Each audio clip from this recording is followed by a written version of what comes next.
शंकर और शारदा का शादीशुदा जोड़ा था और वे अच्छे खासे धनी थे।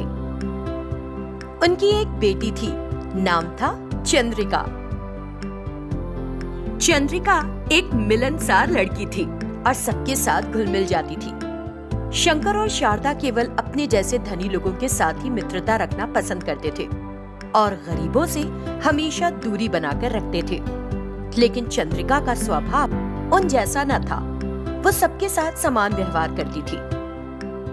उसके माता पिता को ये बात पसंद नहीं आती थी। इसी तरह समय बीतता जा रहा था। चंद्रिका के स्कूल में पढ़ने वाली एक लड़की रोजा गरीब परिवार से थी, तो वो कपड़े भी उसी हिसाब से पहनती थी। एक दिन जब चंद्रिका की माँ शारदा ने उसे देखा, चंद्रिका, ये लड़की कौन है? लगता तो नहीं कि हमारे जैसे परिवार से है। हाँ? चंद्रिका ने अपनी माँ को नाराजगी से देखा। माँ, अभी हमारे घर में मेहमान की तरह आई है ना? आप इससे ऐसे क्यों बात कर रही हो? ये मेरी सहेली है, रोजा। ये पढ़ने में बहुत अच्छी है और मेरी मदद करती है हमेशा। ये तुम्हारी चाहे कितनी ही सगी क्यों ना हो, लेकिन तुम्हारा उसे यहाँ घर में लाना मुझे पसंद नहीं आया। इसे अभी बाहर भेजो, यहाँ नहीं रहने दूंगी, समझ गई ना? रोजा को ये सब सुनकर बुरा लगा और आप दोनों मेरी वजह से क्यों लड़ रही हो? मैं चली जाती हूँ। चंद्रिका ने उसे रोकने की कोशिश की, लेकिन रोजा वहाँ से चली गई। रोजा की आंखों में आंसू देखकर चंद्रिका को अफसोस हुआ और उसने शारदा से पूछा, आपने ये बिल्कुल भी अच्छा नहीं किया माँ। आप अमीर और गरीब में इतना फर्क क्यों करती हो? हमने तो स्कूल में ये सीखा है कि सब लोग बराबर होते हैं। तुम ना बहुत ज्यादा सवाल करने लगी हो। अपना मुंह बंद करो और अंदर जाओ। शारदा चंद्रिका पर चिल्लाने लगी। वो दिन बीत गया। कुछ दिनों के बाद एक दिन चंद्रिका रोजा के घर पहुंच गई। रोजा और उसके माता पिता अचानक उसे आया देख हैरान रह गए। रोजा ने उन्हें चंद्रिका के बारे में पहले से बताया हुआ था। ओह, तो तुम हो चंद्रिका? जी हाँ, मैं ही हूँ। ओह बेटी, अगर तुम जैसी अमीर लड़की हमारे घर आएगी तो कहीं तुम्हारे माता पिता तुम्हें डांटे ना। वो क्या कहते हैं मुझे इससे कोई फर्क नहीं पड़ता। क्या आपको भी मेरा यहाँ आना पसंद नहीं आया? हाँ आंटी? नहीं नहीं, ऐसी बात नहीं है बेटी। फिर तो ठीक है, चलो रोजा।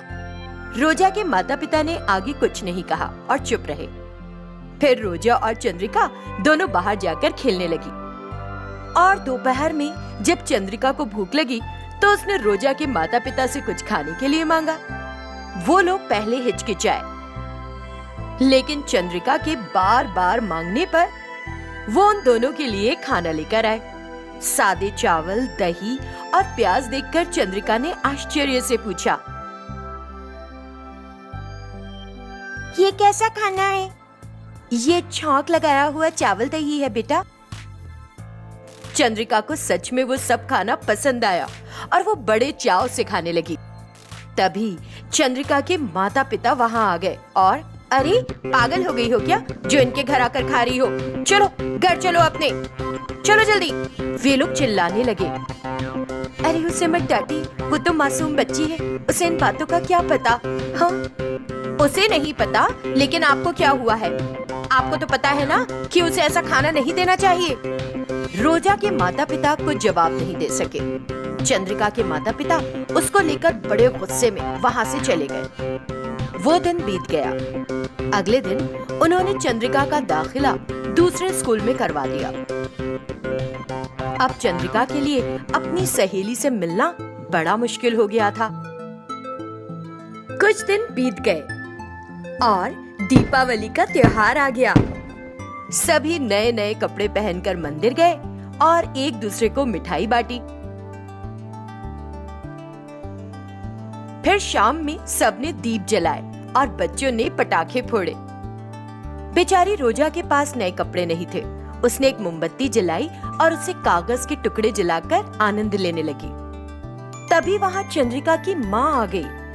रोजा को इस तरह कागज जलाते देख उसे बड़ा बुरा लगा। रोजा, आज से मैं तुम्हें इस गरीबी में नहीं जीने दूंगी। मैं दूंगी तुम्हें सब कुछ। मेरे साथ घर चलो, तुम्हारी सहेली चंद्रिका इंतजार कर रही है तुम्हारा। उनके ऐसे कहने पर रोजा और उसके माता पिता हैरान रह गए। आप लोग इतने हैरान क्यों हैं? अब मुझे सही गलत समझ आ गया है। मेरी बेटी ने पिछले 2 दिनों से कुछ नहीं खाया। वो जिद पर अड़ी है कि उसे अपनी सहेली से मिलना है और उसने मुझे मजबूर कर दिया। वो खाने का एक निवाला भी नहीं ले रही। मैं और क्या कर सकती थी? 3 दिन पहले मेरे पति का एक्सीडेंट हो गया और उनका काफी खून बह गया था। वहाँ उन्हें बचाने वाला कोई नहीं था। किसी भीख मांगने वाली औरत ने मेरे पति को अस्पताल में भर्ती कराया। जब उन्हें खून की जरूरत पड़ी तो वो भी नहीं मिला। फिर उसी औरत ने अपना खून उनको दान दिया। मुझे ये सब बाद में पता चला। अब मुझे समझ में आ गया है कि पैसा नहीं बल्कि एक अच्छा दिल मायने रखता है। अब मेरे पति कुछ ठीक हालत में हैं और आज ही हम अस्पताल से अपने घर लौटे हैं। घर पहुंचने पर हमारी नौकरानी ने बताया कि चंद्रिका ने 2 दिन से कुछ नहीं खाया। आप लोग साथ चलिए। शारदा फिर उन सबको अपने घर ले गई। जब रोजा और चंद्रिका मिले तो दोनों की आंखों से आंसू बहने लगे और दोनों ने एक दूसरे को गले लगा लिया। चंद्रिका के माता पिता को अपने किए हुए व्यवहार के लिए दुख और पछतावा महसूस हो रहा था। उन्होंने रोजा और उसके माता पिता को नए कपड़े दिए। उन्होंने नए कपड़े पहने और फिर सभी ने मिलकर खुशी से दिवाली मनाई। तब से चंद्रिका के माता पिता जरूरत पड़ने पर रोजा के परिवार की आर्थिक रूप से भी मदद करने लगे और कुछ ही समय में रोजा के परिवार ने एक व्यवसाय शुरू किया और उससे उन्हें अच्छा मुनाफा भी होने लगा। उनकी आर्थिक हालत भी सुधर गई। रोजा का परिवार चंद्रिका के परिवार की मदद का हमेशा आभारी रहा। दोनों परिवार अब एक साथ बड़े खुश रहते थे।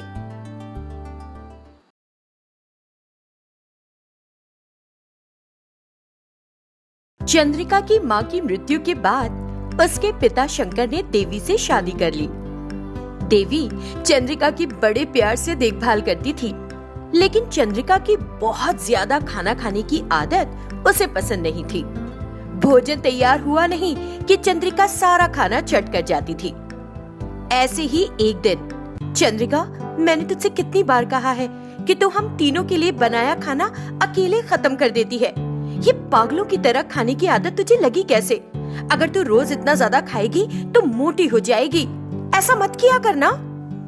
पता नहीं क्यों मुझे इतनी भूख लगती है। मैं नहीं खाऊं तो मेरे पेट में जलन होने लगती है। कुछ नहीं, बस तेरी आदत है। अगर तूने दोबारा ऐसा किया ना तो देखना तेरे हाथ पैर तोड़ दूंगी, समझी? उसके ऐसे कहने पर चंद्रिका रोने लगी और बिना कुछ कहे वहाँ से चली गई। कई बार टोकने के बाद भी वो अपनी आदत पर काबू नहीं पा रही थी। कुछ दिन और बीत गए। एक दिन देवी की माँ और उसकी बहन उसके घर आए। उन्हें देखकर चंद्रिका भी बड़ी खुश हुई और दौड़कर उनके पास गई। वो लोग भी चंद्रिका से बड़े प्यार से मिले। देवी ने भी उनका स्वागत किया और सभी के लिए दोपहर का भोजन तैयार करने में लग गई। भोजन तैयार हो जाने के बाद वो कुछ देर अपनी माँ के पास बैठ गई और बातें करने लगी। कुछ देर बाद, चलो माँ, अब खाना खाएं। देवी रसोई में गई तो देखा कि चंद्रिका वहाँ थी। वो समझ गई। नहीं नहीं नहीं नहीं, नहीं माँ, मुझे मत मारो। मैं दोबारा ऐसे नहीं करूँगी। मुझे मत मारो माँ, छोड़ दो मुझे छोड़ दो। चंद्रिका की आवाज सुनकर देवी की माँ और बहन रसोई की ओर दौड़े। क्या हुआ? क्यों पीट रही है ऐसे उसे? देखो ना, इसने खाने के सारे बर्तन खाली कर दिए। इसने 5 लोगों के लिए बना खाना अकेले खा लिया। मैं इसकी इस आदत से बहुत परेशान हो गई हूँ। आखिर मैं क्या करूँ? देवी चंद्रिका को पीटती रही और देवी की माँ उसको रोकने लगी। फिर उसने चंद्रिका को वहाँ से जाने के लिए कहा। चंद्रिका रोते हुए वहाँ से चली गई। वो एक छोटी लड़की है, हो सकता है उसने मासूमियत में ऐसा किया हो। दीदी, एक अकेला जवान इंसान भी इतना नहीं खा सकता। जरूर चंद्रिका में कुछ कमी है, इतना खाना खाने के बाद भी देखो उसका वजन नहीं बढ़ रहा, उसे अस्पताल लेकर जाओ, उसकी जांच कराओ। बहन के ऐसा कहने पर बेहद परेशान हो चुकी देवी बोली, अरे उसे कोई बीमारी नहीं, तीनों समय भरपेट खाती है और सोती है, दूसरा कोई काम नहीं। फिर देवी ने चंद्रिका को खूब डांट लगाई, लेकिन वो चुप रही। फिर देवी ने कहा कि वो उनके लिए फिर से खाना बनाएगी, लेकिन देवी की माँ और बहन ने मना कर दिया और चले गए। उनके ऐसे बिना खाए चले जाने से देवी को बहुत दुख हुआ। कुछ देर बाद चंद्रिका वहाँ आई। देख, तेरी वजह से तेरी नानी और मौसी ऐसी ही चली गई। ये तरीका सही नहीं है। अब मैं तुझे एक पूरे दिन खाना नहीं देने वाली, तब तुझे पता चलेगा। उसने चंद्रिका को एक कमरे में बांधकर बंद कर दिया। तभी उसका पति खेत से लौट आया। देवी, चंद्रिका कहाँ गई? कहीं दिखाई नहीं दे रही है। वो रोने लगी और उसने उसे सब कुछ बताया कि क्या हुआ। उसे इस तरह बिना खाने पीने के रखना अच्छा नहीं होगा ना? खोल दो उसे। मैं जानबूझकर ऐसा नहीं कर रही हूँ, मैं ऐसा ये सोचकर कर रही हूँ कि क्या पता इस तरह चंद्रिका की। ठीक है, तुम शाम को उसके कमरे का दरवाजा खोल देना। देवी ने हाँ कहा और शाम को उसने कमरे का दरवाजा खोल दिया, लेकिन उसने देखा कि चंद्रिका बिना किसी हरकत के चुपचाप खड़ी है। देवी डर गई और जोर से चीखी, सुनो जी, चंद्रिका मेरे उठाने पर उठ नहीं रही। देवी का पति चिंता में दौड़ता हुआ आया और चंद्रिका को गोदी में उठाकर अस्पताल ले गया। उसने चंद्रिका को अस्पताल में भर्ती कर दिया और डॉक्टर को सारी बात बताई। फिर डॉक्टर ने उसकी अच्छी तरह से जांच की। वो दिन ऐसे ही बीत गया।